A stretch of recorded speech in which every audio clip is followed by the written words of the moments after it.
The wind howled across the frozen expanse, carrying with it a biting chill that seeped into every crack and crevice. The ice field stretched out like a glassy ocean, shimmering under the eerie light of a pale sun that barely pierced the heavy clouds. It was a desolate place, silent but for the occasional groan of shifting ice and the soft crunch of snow beneath cautious steps. For most, it was an environment to be avoided, a place where life struggled to exist. But for the Chatter colony, it was home. First Aunt had always prided herself on her vigilance. She was a protector, a guide, and a steady presence in the young hive's new beginnings on this unfamiliar planet. Yet even her finely tuned instincts couldn't shake the unease that had settled over her in the past few weeks. It wasn't just the unrelenting cold or the isolation. It was something deeper, something she couldn't quite name. And now, standing on the ice with her niece, first sister, that feeling grew sharper, more insistent. "Probe the ice again," First Aunt instructed, her voice steady despite the twitching of her antennae. She watched as First Sister, always eager and curious, repositioned the device. The young one's movements were swift but careful, her bright eyes fixed on the task at hand.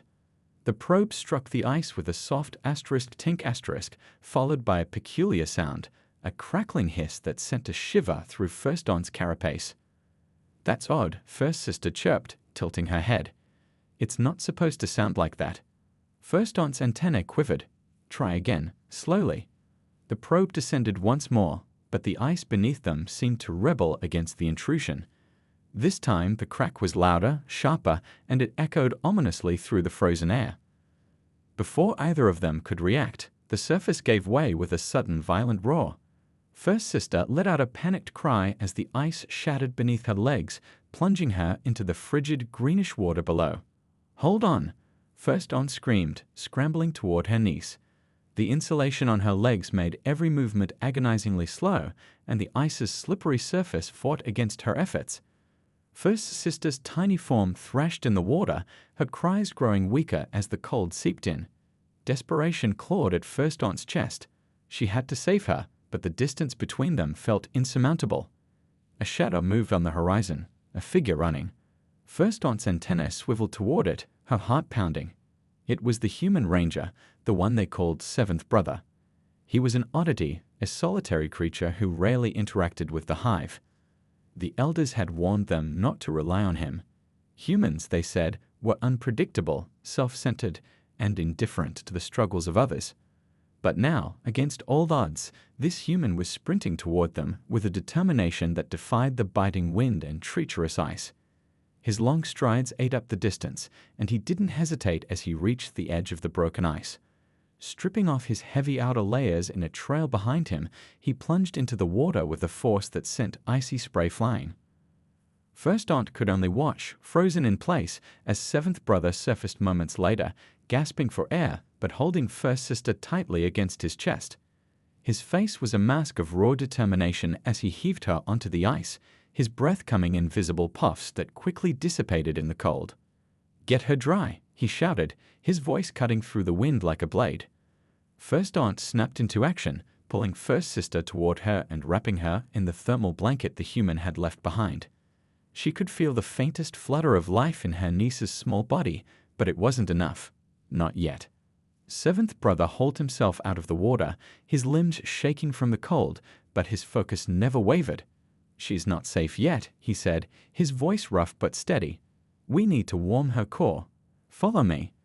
Without waiting for a response, he began gathering snow, using it to absorb the water clinging to First Sister's fragile frame.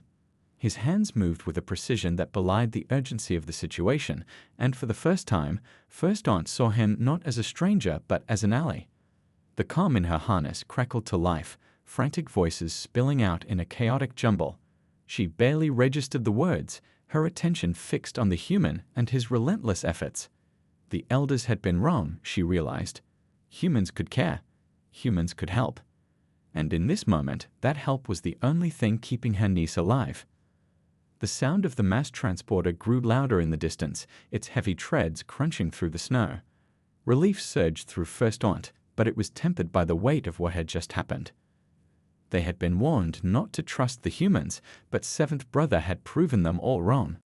As the transporter arrived and more hands joined the rescue effort, First Aunt allowed herself a single glance at the human.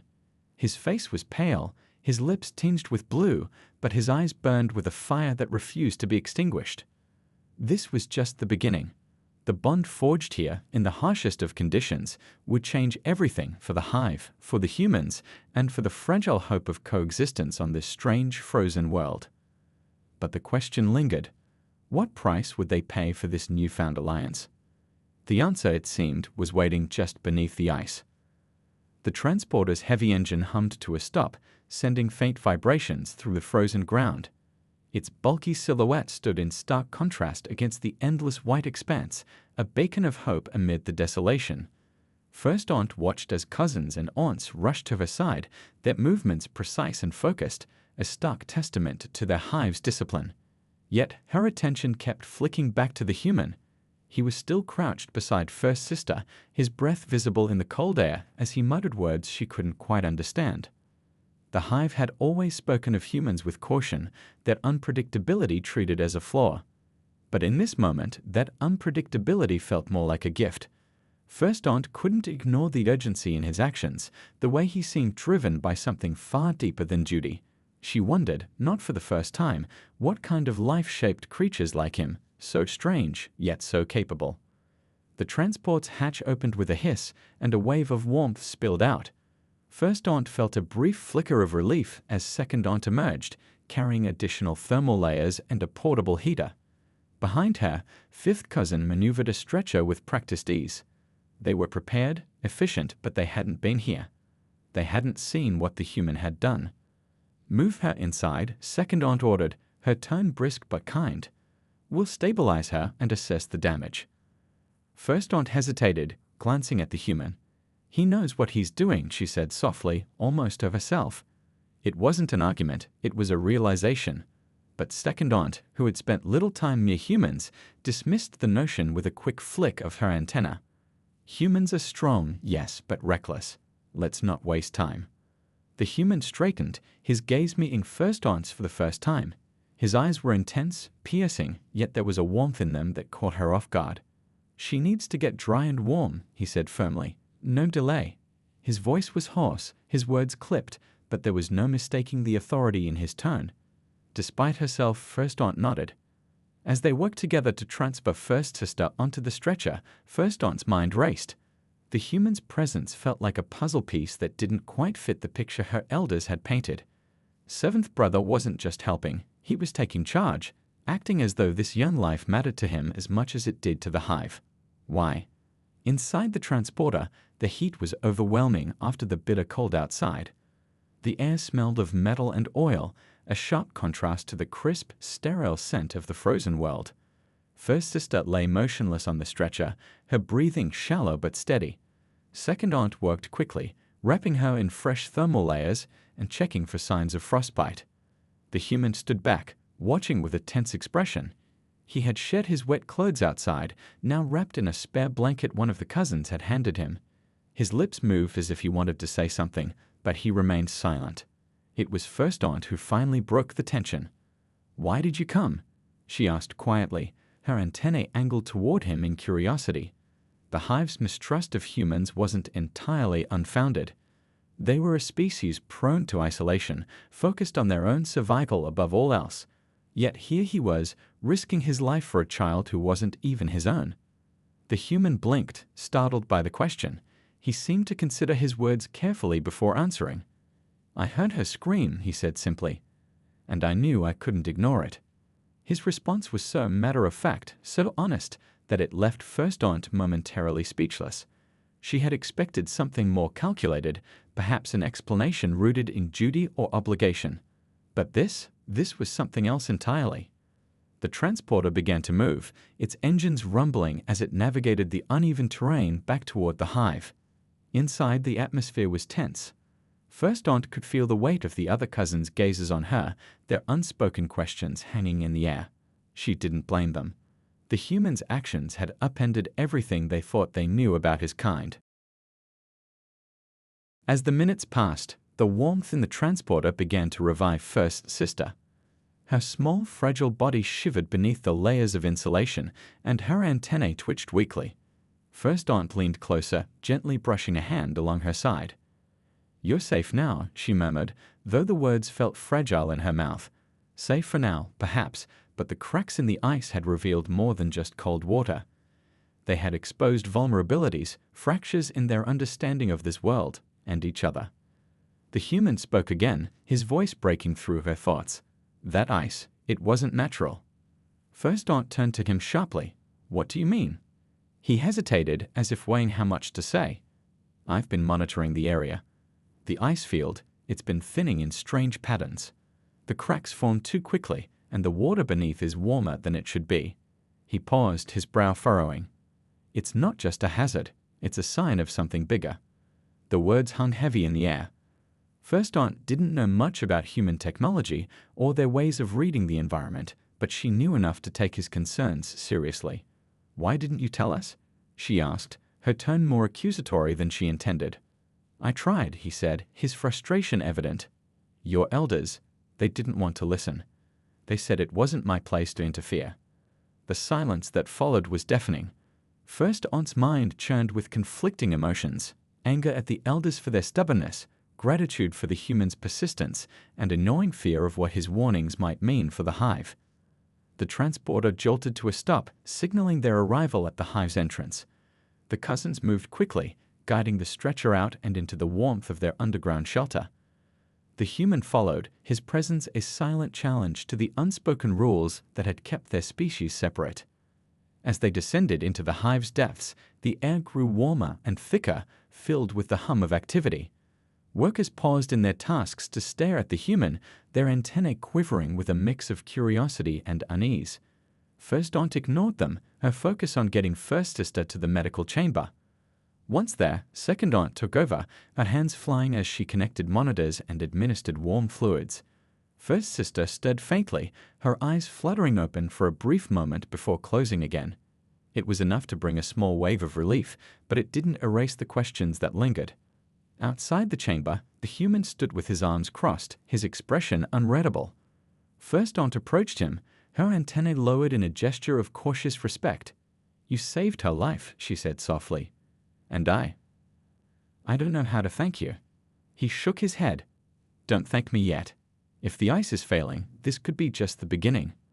Her chest tightened at his words. She wanted to argue, to insist that the hive could handle any challenge, but something in his tone stopped her. There was no arrogance in his statement, only a grim certainty that sent a shiver down her spine.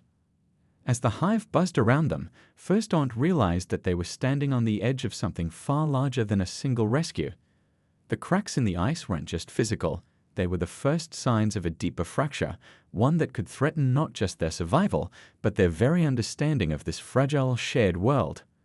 And in the midst of it all stood the human, a figure as mysterious and unpredictable as the frozen landscape they called home. The hive grew quieter as the hours passed, but the tension was thick enough to feel like a second atmosphere. First Aunt sat near the medical chamber's entrance, her antennae curled downward in thought. Inside, First Sister rested, her small body wrapped in soft thermal layers. The cousins had taken turns monitoring her vital signs, but there was little else they could do for now. The human had retreated to the outer corridor, pacing like a caged predator, his movements restless and charged with unspoken worry. First Aunt couldn't stop replaying his words in her mind. Asterisk, the ice is failing. This could be just the beginning. Asterisk, it wasn't only the statement itself that troubled her, it was the conviction in his voice. He spoke as if he knew something they didn't, as if his understanding of this world extended far beyond their own.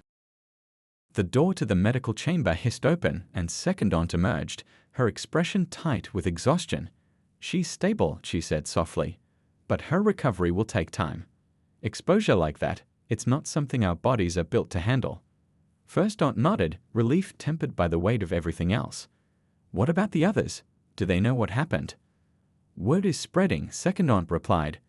"Grandfather wants a council meeting, but there's been resistance. The elders aren't pleased that a human was involved." First Aunt felt a flash of irritation. The hive's traditions were valuable, yes, but they were also a hindrance at times like these. "The human saved her life," she said firmly. Whatever their opinions, they can't ignore that. Second aunt's antennae twitched in agreement, but her voice remained cautious. You know how they are. Admitting they might be wrong, it's not easy for them. Nearby, the human's pacing stopped abruptly. He turned toward them, his expression shadowed. If they're not going to listen, then they're wasting time, he said, his voice low but charged with intensity. This isn't about pride or tradition, it's about survival. Second aunt stiffened slightly, her antennae bristling at his tone. First aunt stepped between them, her voice calm but firm. We need their support, she said, addressing the human directly. Without it, the hive won't act. And if what you're saying is true, we'll need everyone working together. The human's jaw tightened, but he didn't argue. Instead, he turned away, muttering something under his breath. First aunt watched him, a strange mix of frustration and admiration stirring in her chest. He was right, of course. They were wasting time. But navigating the hive's politics was a delicate dance, one that couldn't be rushed. Later that evening, the council convened in the central chamber, a sprawling domed space lit by bioluminescent fungi. The elders sat in a semicircle, their expressions ranging from wary to openly skeptical. Grandfather stood at the center, his posture steady but his antennae flicking with tension. First aunt and the human stood to the side, waiting for their chance to speak. The debate began almost immediately, voices rising and overlapping as the elders argued over the implications of the incident. Some dismissed it as an isolated accident, a tragedy that didn't warrant drastic action. Others were more cautious, their antennae quivering with unease as they considered the possibility of a larger threat. When Grandfather finally raised a hand to silence them, the room fell into an uneasy hush. We cannot ignore what has happened, he said, his voice carrying the weight of authority. But we must also proceed with caution. The human claims there is more to this than we understand. I believe we should hear him out. The tension in the room spiked as the elders exchanged glances, their antennae twitching with barely concealed skepticism. One of them, a stern figure known as Second Elder, turned to the human with a sharp gaze. And what exactly do you propose we do? She asked, her tone laced with doubt. Abandon our traditions because of a few cracks in the ice. The human stepped forward, his posture confident but not aggressive. Your traditions won't matter if the ice fails completely, he said bluntly. I've been monitoring this area for months. The patterns are clear. This isn't a natural phenomenon. Something is destabilizing the environment. His words hung in the air, heavy with implication. First aunt could see the unease spreading through the elders, even those who had been dismissive before. But second elder wasn't ready to relent. And what proof do you have? She demanded. Why should we trust your interpretation over our own observations? The human hesitated, his brow furrowing. I can show you the data, he said finally. But you'll need to trust me long enough to let me explain. The council murmured among themselves, their antennae flicking in various directions. It was Grandfather who'd finally broke the stalemate. Bring the data, he said. Let us see what you have. The human nodded, relief flickering across his face. He retrieved a small device from his gear and began projecting images and readings onto the chamber's smooth walls. As he spoke, his voice steady and measured, he outlined the changes he had observed. Temperature anomalies, irregular ice thickness, and the strange behavior of the algae reservoirs. The evidence was compelling, but it wasn't enough to answer the most pressing question. What's causing it? First aunt asked, breaking the silence that followed his presentation. The human's expression darkened. I don't know, he admitted. But I do know it's accelerating. If we don't act soon, it might be too late. The room erupted into debate once more, the elders' voices clashing as they argued over the implications. Some called for immediate action, while others urged caution, fearing the risks of venturing into the unknown. Through it all, First Aunt remained silent, her thoughts racing. She couldn't shake the feeling that they were missing something crucial, some piece of the puzzle that could explain everything. As the meeting dragged on, a soft chime echoed through the chamber, a signal from the hive's outer perimeter. The sound was faint, almost easy to dismiss, but it sent a ripple of unease through the room. Grandfather turned toward the source, his expression sharp. What is it? A young scout entered, her antennae trembling with urgency. There's movement near the algae reservoirs, she reported. Something large. The room fell into stunned silence. For a moment, no one moved, the weight of the revelation sinking in. Then, almost as one, the council turned to the human. His expression was grim, his gaze locked on the scout. "Show me," he said. The scout led them swiftly through the hive's corridors, her movements precise and urgent. The air felt colder somehow, the dim glow of the bioluminescent walls casting long, wavering shadows that seemed to stretch further than they should. First Aunt stayed close to the human, her thoughts racing with the scout's ominous words. Something large near the algae reservoirs? It was too coincidental, too perfectly timed to be random. The human moved with purpose, his shoulders tense but his steps sure. First Aunt couldn't help but noticed how his hand hovered near a small device strapped to his belt, a human tool of some kind, though she wasn't sure of its function. He didn't speak as they followed the scout, his face a mask of concentration. Whatever they were walking into, he was already bracing for it. The group emerged onto the frozen expanse near the algae reservoirs, the crisp night air biting at their faces. The light from the twin moons reflected off the ice, creating an eerie, fractured glow. In the distance, the ice field seemed to shimmer unnaturally, faint cracks spiderwebbing outward like veins of some living thing. First Aunt's antennae twitched uneasily as her gaze swept across the scene. A low, rhythmic sound echoed across the ice, like a distant heartbeat, steady and unrelenting.